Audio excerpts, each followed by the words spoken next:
नमस्कार मित्रों। आज की कैबिनेट ब्रीफिंग में आप सबका स्वागत है। कैबिनेट की और सीसीए की बैठक हुई और बैठक में लिए गए महत्वपूर्ण निर्णयों के बारे में जानकारी देने के लिए आदरणीय सूचना और प्रसारण मंत्री जी उपस्थित हैं। मैं मंत्री जी से अनुरोध करूंगा कि वो मीडिया को संबोधित करें। साथियों नमस्कार। आज कैबिनेट में माननीय प्रधानमंत्री श्री नरेंद्र मोदी जी ने बहुत महत्वपूर्ण फैसले लिए हैं।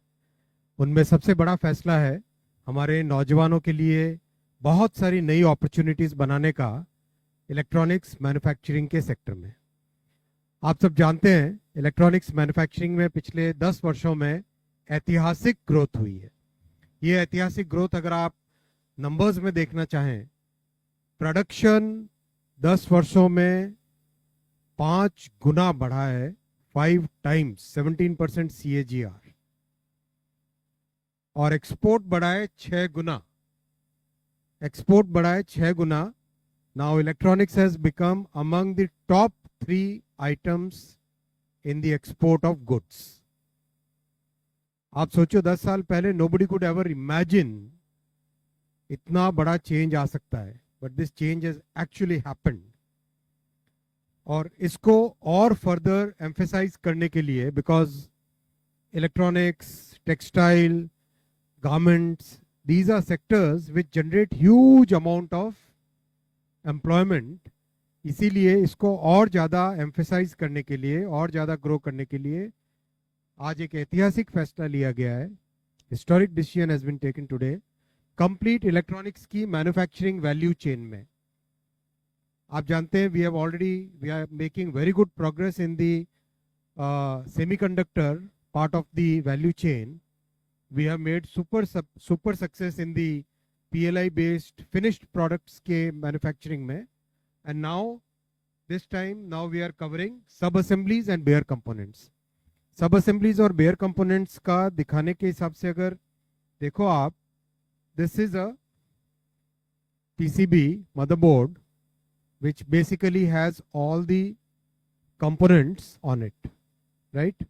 ये PCB है, motherboard है, इसके ऊपर बहुत सारे कंपोनेंट्स हैं। अगर आप इसको देखोगे then you will be able to very clearly understand ये पीसीबी। चलो I take a small quiz. चलो, ये इतना पतला सा पीसीबी दिख रहा है ना आपको, राइट? ये पतला सा PCB, imagine how many layers is it? Guess करो। Deepak, cold call Deepak. You can do politics in it. बताओ भाई, गेस करो कोई। किसने बोला? वाह यार, इनके लिए ताली बजानी पड़ेगी। एकदम एक्यूरेट कैसे आया है? कोई क्वेश्चन लीक किया गया वेद? पेपर लीक किया है? ये 15 लेयर का पीसीबी है। ये 15 लेयर्स का पीसीबी। इमेजिन, ये बिल्कुल पेपर जितना थिन दिखता है, but this is actually 15 layers. और हर लेयर के अंदर खूब सारे कनेक्शंस हैं। इट्स ऑलमोस्ट लाइक अंदर की पूरी plumbing, electrical wiring, heat management, everything is part of this. वैसे ही जैसे ये आप पीसीबी देख रहे हो, this PCB also has multiple layers in it, then there are many devices on it. इसमें आप देखोगे दिस इज द सीपीयू, और इसके अलावा capacitors, inductors, resistors, then there's a battery pack, there is a heat sink, there are multiple other connectors to it, right? इन सब की manufacturing अब देश में होगी। ये आप ये वाला जो हिस्सा देख रहे हो covered by red line, all these components will now be manufactured in India, and this will significantly improve the value addition that we get, right? अभी जैसे इन components को आप देखो कि individually they may look very small, छोटे छोटे components दिखेंगे, right? But when they work in a system, they can really make a big difference, right? That's the way it works. और ये components they go into practically everything. Mobile में all the appliances that we see here, यहाँ पे खूब सारे appliances आपको दिखाई दे रहे हैं। इन सब appliances में these components go. So this is not just electronics as in electronics for mobile phone or electronics for laptop and servers. This goes into medical devices, goes into power packs, goes into practically every aspect of our life, right? ये हमारी आप देखो पूरी comprehensive thinking देखो, finished products, active components in the part of the semiconductor program, और ये passive components which are today approved under the electronics component manufacturing scheme. ये 22,919 करोड़ का पूरा पैकेज है complete, and this will be over 6 years। बहुत सारे sectors serve होंगे, electronics, telecom, consumer, medical devices, automobile, power sector, और केवल इस स्कीम से डायरेक्टली एम्प्लॉयमेंट जनरेट होगा करीब करीब 1,91,600 डायरेक्ट एम्प्लॉयमेंट। इनडायरेक्ट उसके कई मल्टीपल्स में होता है, एज यू नो। इन्वेस्टमेंट आएगा 59,350 करोड़, और प्रोडक्शन जनरेट होगा 4.5 lakh crore, 4,56,000 crore. I'll come to the second very big decision taken today। आप सब जानते हो कि बिहार में Kosi river is a major source of water flowing through the entire state, और कोसी नदी के पानी को मेची रिवर के साथ जोड़ने का एक बहुत बड़ा प्रोजेक्ट 6,282 करोड़ रुपीस के इन्वेस्टमेंट से अप्रूव हुआ है। I'll first go to the slide on which this project is shown। आप ये देखो, ये जो ग्रीन कलर दिखाई दे रहा आपको पैच में, दिस ग्रीन कलर इज जो आज इरिगेशन हो रहा है कोसी की कैनाल से। जो पिंक कलर दिखाई दे रहा वो आज के जो नया प्रोजेक्ट हुआ Kosi Mechi river linking project, उससे पिंक वाला एरिया कंप्लीट नया इरिगेशन होएगा। साथ ही साथ ये कोसी रिवर है, ये वाली, राइट, और इधर है मेची रिवर, मेची नीचे फिर महानंदा, मेची उसके माउथ को बोलते हैं, नीचे महानंदा कंप्लीट रिवर, राइट। तो कोसी से मेची को जोड़ने से फ्लड का जो एक्स्ट्रा वाटर है that can be distributed between the two reverse. So this is a river linking project plus irrigation benefits, so huge economic benefits and significant disaster management related matters that will come। इसमें इस project का 6,282 करोड़ का estimate है, और basically दोनों areas को connect करेगी, और 2 लाख हेक्टेयर का एडिशनल इरिगेशन पोटेंशियल इससे क्रिएट होगा। अररिया, पूर्णिया, किशनगंज, कटिहार, ये सारे जिले इससे बेनिफिट होंगे। अररिया, पूर्णिया, किशनगंज, कटिहार डिस्ट्रिक्ट्स बिहार की, इन सब डिस्ट्रिक्ट्स को इसका बेनिफिट मिलेगा। मैं तीसरे प्रोजेक्ट पे आता हूं। आज साथियों, किसानों के हित के लिए, अन्नदाताओं के हित के लिए एक और बहुत बड़ा फैसला लिया गया है। आप सब जानते हैं कि फर्टिलाइजर्स का प्राइस जो कोविड के बाद में बहुत ज्यादा बढ़ गया दुनिया में, लेकिन प्रधानमंत्री श्री नरेंद्र मोदी जी ने किसानों के ऊपर बोझा नहीं आने दिया। डीएपी का प्राइस 1350 रुपए पर 50 kg बैग रहे, इसके लिए भारत सरकार 37,216 करोड़ रुपीस की सब्सिडी का भार सहन करेगी, लेकिन किसानों के ऊपर भार नहीं जाने देगी। बहुत बड़ा फैसला है ये, और इससे बहुत सारे करोड़ों किसानों को इसका बेनिफिट मिलेगा। इस खरीफ सीजन का एस्टिमेट है आपके सामने जो रखा है, 180 लाख मेट्रिक टन का टोटल एस्टिमेटेड कंजम्पशन होगा इस खरीफ सीजन में, और 37,216 करोड़ का इसका सब्सिडी का बिल रहेगा। मैं चौथे बड़े प्रोजेक्ट पे आता हूं। बिहार में है, हाईवे का प्रोजेक्ट है ये, और ये प्रोजेक्ट बहुत ही इंपॉर्टेंट प्रोजेक्ट है। ये one of those rare projects जो बहुत सारे हाईवेज और बहुत सारे हाईवे सिस्टम्स को जोड़ता है। ये प्रोजेक्ट है पटना से सासाराम, आरा होते हुए सासाराम को जोड़ने वाला प्रोजेक्ट। इस नक्शे पे आप देखेंगे पटना से यहाँ पे सासाराम नीचे। खास बात है जो बहुत इंटरेस्टिंग पॉइंट है वो ये है कि 5 नेशनल हाईवेज और 4 स्टेट हाईवेज को ये जोड़ता है। तो इमेजिन कितनी बड़ी ये आर्टरी की तरह बिहेव करेगा ये project. This will significantly reduce congestion, और जो बिहार के अपने कंप्लीट इस एरिया में मूवमेंट पटना से लेके सासाराम तक कंप्लीट मूवमेंट इसका लोगों का बहुत इसमें बेनिफिट रहेगा। प्रोजेक्ट 2 फेजेस में होगा, 4 लेन का है, मोस्टली ग्रीनफील्ड नया प्रोजेक्ट है, कुछ एरियाज में एग्जिस्टिंग को वाइडनिंग किया गया है। लास्ट आज का है, एम्प्लॉयज और पेंशनर्स के लिए डीए और डीएनएस रिलीफ को 53% से बढ़ा के 55% किया गया है with effect from 1/1/25. This will be a very big help for all the employees in the government and the pensioners also. Thank you दोस्तों। आप देख रहे हो किस तरह से करीब 4 लाख करोड़ के ट्रांसपोर्टेशन सेक्टर के प्रोजेक्ट सैंक्शन हुए हैं और किसानों के लिए अब तक करीब 6.5 लाख करोड़ रुपए का मोदी जी ने तीसरी टर्म में, ऐतिहासिक तीसरी टर्म में आवंटन किया है।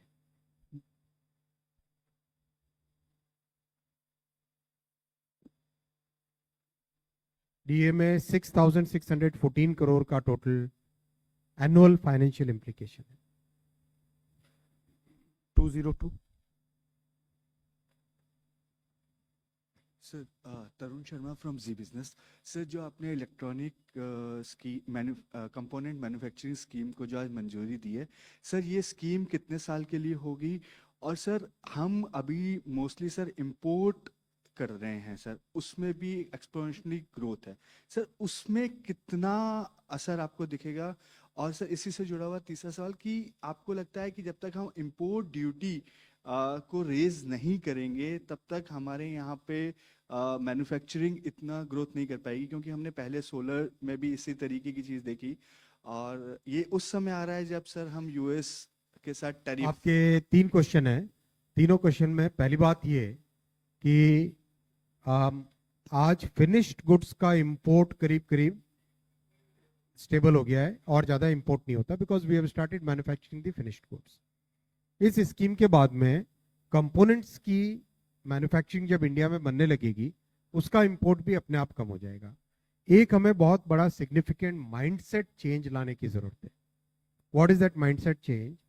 माइंडसेट चेंज ये है, हमें अपने इंपोर्ट के सब्सटीट्यूशन के माइंडसेट से बाहर निकल के वी मस्ट स्टार्ट थिंकिंग हमें एक्सपोर्ट लेड ग्रोथ के तरफ से जाना चाहिए। मतलब हमारी ग्रोथ भारत से मैन्युफैक्चर्ड प्रोडक्ट्स दुनिया भर में जाए, एक्सपोर्ट हो, उस पॉइंट ऑफ व्यू से देखना चाहिए। क्योंकि ये जितने भी आप कंपोनेंट्स देख रहे हैं, इन कंपोनेंट्स में स्केल इज वेरी इंपॉर्टेंट। बहुत लार्ज स्केल पे मैन्युफैक्चरिंग करने से ये वायबिलिटी आती है। वही इस पूरे प्रोग्राम की प्लानिंग है। ये 6 साल का प्रोग्राम है, 6 इयर्स का प्रोग्राम है। 229 सर मैं अमलेंदु हूँ। ये कोसी नदी और महानंदा नदी को जो जोड़ने की बात कह रहे हैं आप, इसको कहाँ पे मिलाया जाएगा? क्योंकि कोसी जाकर के गंडक में मिलती है और गंडक को फिर कहाँ पे इसको जोड़ा जाएगा? ये आप अगर नक्शा देखेंगे, आपको ऊपर कोसी से चालू करे रेड कलर की लाइन दिख रही है। ये मेरे पास, आप यहाँ से दिखाना आसान रहेगा आपको। ये जो रेड कलर की लाइन दिख रही है, ये कैनाल है, राइट? ऊपर आपको दिखाई दे रही है, दिख रही है कैनाल। इसमें कैनाल काफी हद तक बनी हुई है, इसको आगे एक्सटेंड किया जाएगा और महानंदा का जो ऊपर पॉइंट है माखनपुर के आसपास ये पॉइंट में कनेक्ट किया जाए। 4 So this has been one of the key demands as far as the electronic segment is concerned. So congratulations on that. Just want to understand what are your immediate targets so far as giving a boost to the components ecosystem is concerned. The Prime Minister has spoken about a $500 billion worth of manufacturing by 2030. Right now, electronics manufacturing is somewhere around $120 billion. $120 billion को double करना है, that is our immediate goal. And by 2030-31, we want to reach 500 billion. साथ ही साथ 60 lakh employment का भी इसमें target है। 60 lakh from current 25 lakh employment है इलेक्ट्रॉनिक्स मैन्युफैक्चरिंग में, उसको 60 लाख की तरफ ले जाने का भी इसमें टारगेट है। 10 ये दीपक This is Deepak Mandal from New India Express. Sir, electronics exports have आपकी आवाज अच्छी है। electronics exports have done very good in last couple of years. But do you see any threat of the reciprocal tariff because of in electronics export to say USA? हमारे लिए advantage होगा इससे। Explain it, sir, a bit. अभी आपको बताएंगे right time पे, but हमारे लिए एडवांटेज होगा। 127 I'll just come 127 सेक्टर में कितना इन्वेस्टमेंट आने की उम्मीद है, और दूसरा ये कितने परसेंट तक इंसेंटिव्स आप कंपनियों को देंगे? बाकी स्कीम्स में 4 से 7% तक है, इसमें कितना है? क्योंकि अगर सेमीकंडक्टर में देखो तो आपने 50 तक दिया है, तो इस स्कीम में कितना इंसेंटिव होगा? इस स्कीम में 3 मेजर कंपोनेंट्स हैं। सबसे पहला है एम्प्लॉयमेंट लिंक्ड इंसेंटिव्स। कितना एम्प्लॉयमेंट देते हैं उसके बेसिस पे इंसेंटिव दिए जाएंगे। So this is very different from a PLI. इसमें एम्प्लॉयमेंट लिंक्ड इंसेंटिव है। सेकंड, इसमें कुछ सेक्टर्स ऐसे हैं जिसमें हाई कैपेक्स रिक्वायर्ड होता है लेकिन टर्नओवर बहुत कम होता है। जैसे पीसीबी की मैन्युफैक्चरिंग है। ये जो पीसीबी आपको दिखाया था ना, ये वाला पीसीबी जो दिखाया था, राइट? या ये वाला, इसके कोई भी बेस में जो पीसीबी है, प्रिंटेड सर्किट बोर्ड, पीसीबी की मैन्युफैक्चरिंग में बहुत मैसिव कैपिटल रिक्वायरमेंट रहता है। फैक्ट्रीज भी बहुत बड़े स्केल की बनानी होती है, तो उन सब में एक कैपिटल सब्सिडी का कंपोनेंट है। और तीसरा प्रोडक्शन लिंक्ड इंसेंटिव भी है, टर्नओवर लिंक्ड इंसेंटिव। 250 सर मेरा कोशी और मेची से ही है, क्योंकि ये दोनों नदियां जो हैं वो नेपाल से निकलती हैं और बिहार को आती है। कोसी अक्सर हाँ फ्लड का कारण बनती है बिहार में, और पूरा वो क्षेत्रफल जो है खेती बर्बाद हो जाता है। तो क्या नेपाल को इसमें इन्वॉल्व किया गया है, पहली बात? और दूसरी हाँ, बात, नेपाल के साथ बातचीत करके हुआ है। दूसरा, आपने बहुत इंपॉर्टेंट पॉइंट बताया, इसमें फ्लड का भी बहुत बड़ा फर्क पड़ेगा। फ्लड के मैनेजमेंट में इस पूरे प्रोजेक्ट से बेनिफिट मिलेगा। जी thank you. 165 Sir, Prakash Pedashi from ET now. On NPK fertilizer subsidy, so what would be the current structure of subsidy?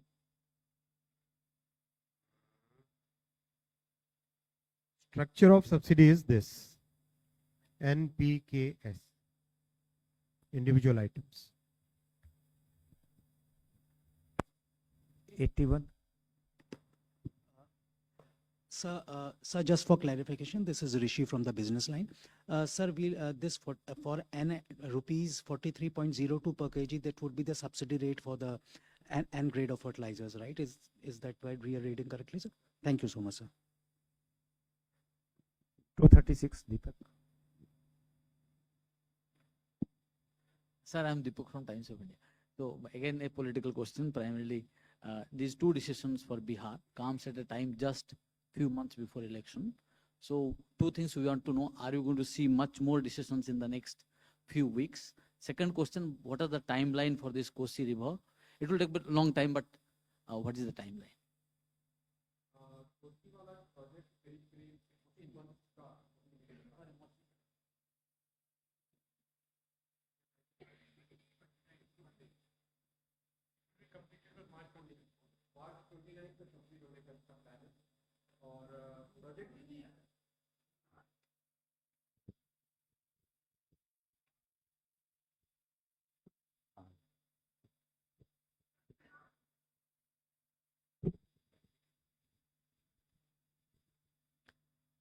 दूसरा, बहुत वॉल्यूम है। दूसरा, पूरे देश भर के डेवलपमेंट के प्रोजेक्ट्स हाथ में लिए जा रहे हैं। 198 ये देखो, अगर आप दीपक है ना, ये देखो, ये जून के बाद के फैसले हैं सारे, पूरे देश भर के भाई। अश्विनी जी, ये इधर सर, ये सासाराम का बारे में, जो पटना सासाराम आपने कहा कि हाईवे जो बनाया जाएगा क्योंकि सासाराम मेरा ही शहर है, ये पहले से एग्जिस्टिंग वहाँ नेशनल हाईवे, नया नेशनल हाईवे बनेगा और किस किस रास्ते से गुजरेगा, कब तक बनकर तैयार हो जाएगा ये? एग्जिस्टिंग एसएच है, स्टेट हाईवे 12 नया बनेगा नेशनल हाईवे 119A, और प्रोजेक्ट की टाइमलाइंस हैं आपके सामने ये रखिए। 24 मंथ्स में पैकेज 1, पैकेज 2 30 मंथ्स। कहाँ पटना आ रहा, किधर से गुजरेगा, काहे कि 2-3 रास्ते से बन रहा है वहाँ हाईवे।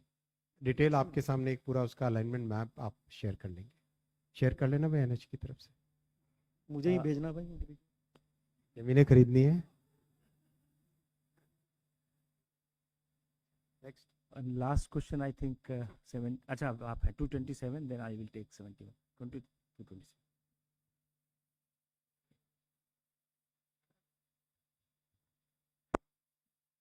दोनों लोग प्रेस कर देते हैं। ऑन करके दिया करो, ऑन करके दिया करो। So very good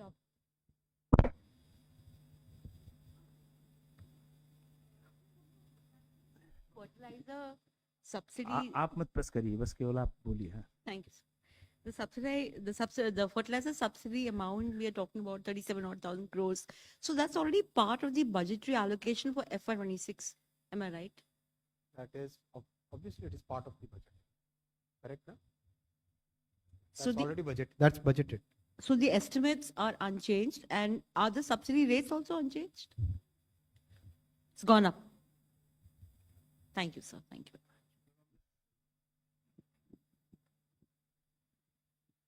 On this issue of tariffs, sir, I think there has been a lot of discussion within government, and cabinet was also apprised about it. Is it still premature right now, or you'll wait till the 2nd of April and then only disclose? My senior colleague Piyush Ji will reply to this whenever he is ready to. 71। One important point I thought I'll share with you in this. एक बड़ा change जो आ रहा है electronics manufacturing के लिए, जो capital goods, जो machines, equipments बनते हैं, उन सब का भी डेवलपमेंट हिंदुस्तान में अब होने लगा है। Major centres have come up, Pune, Coimbatore, Baroda, Rajkot, Bengaluru, इन सब में there are entrepreneurs who have started manufacturing the machines which are used in manufacturing electronics goods. It's a very major development. कल बेंगलुरु में एक मैन्युफैक्चरर ने अपना क्वालिफिकेशन किया, जिसमें he is now going to manufacture the magnetron. Magnetron is used to have perfect alignment of all these very precise equipment. तो वो पहले इंपोर्ट ही होता था, बड़ी मशीन होती है, काफ़ी बड़ी मशीन होती है, उसकी मैन्युफैक्चरिंग भी इंडिया में होगी। फिर कितना डीप जा रहा है इसका सप्लाई चेन, वो भी आपके जानने में आपको इंटरेस्टिंग लगेगा। आज एप्पल की 64 फैक्ट्रीज हो गई इंडिया में। 64 suppliers are there which finally supply to subsystem, main system, then finally to the mobile phone manufacturer. और इंक्लूडिंग प्लेसेस जैसे झारखंड के अंदर भी एक सप्लायर है, राइट? सो एक बहुत अच्छा इसका इम्पैक्ट देश भर में दिखाई दे रहा है।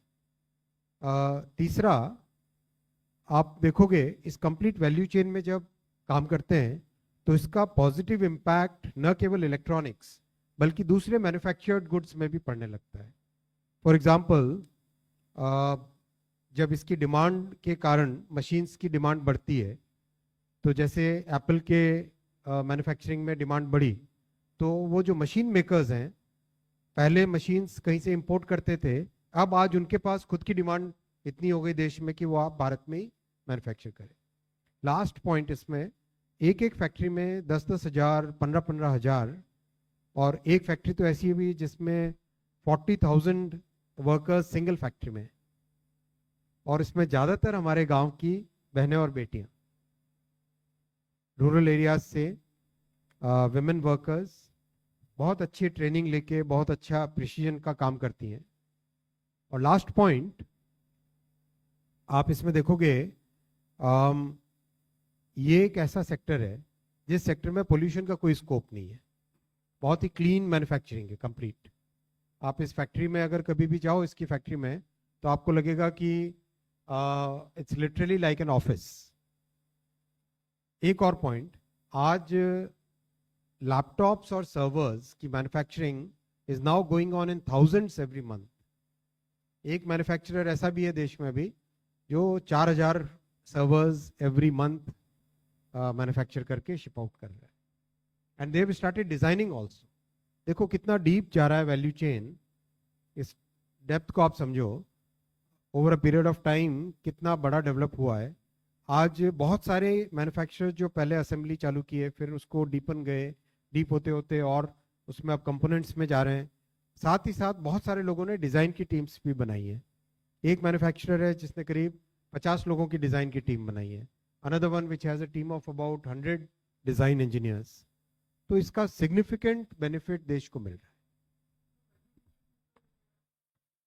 देखो दुनिया में हाईएस्ट वैल्यू एडिशन अगर किसी देश में है, because these are all global value chains, right. ये ग्लोबल वैल्यू चेन्स बहुत ही स्प्रेड आउट होती है. हाईएस्ट अगर कहीं होता है तो 38% के आसपास का होता है. And we will be approaching that with this scheme. Thank you. May I sir? एक सज्जन रह गए. 71 बताएं सर. How to apply for the subsidy sir? और जिन्होंने एक बार सब्सिडी ले ली है क्या वो कंपनियां भी अप्लाई करेंगी? बहुत ट्रांसपेरेंट प्रोसेस है. बहुत ही ट्रांसपेरेंट. और जिन्होंने पहले सब्सिडी बेनिफिट ले चुकी है वो कंपनियों के लिए भी ना क्या? ना ना, हर एक जगह इंक्रीमेंटल पे ही.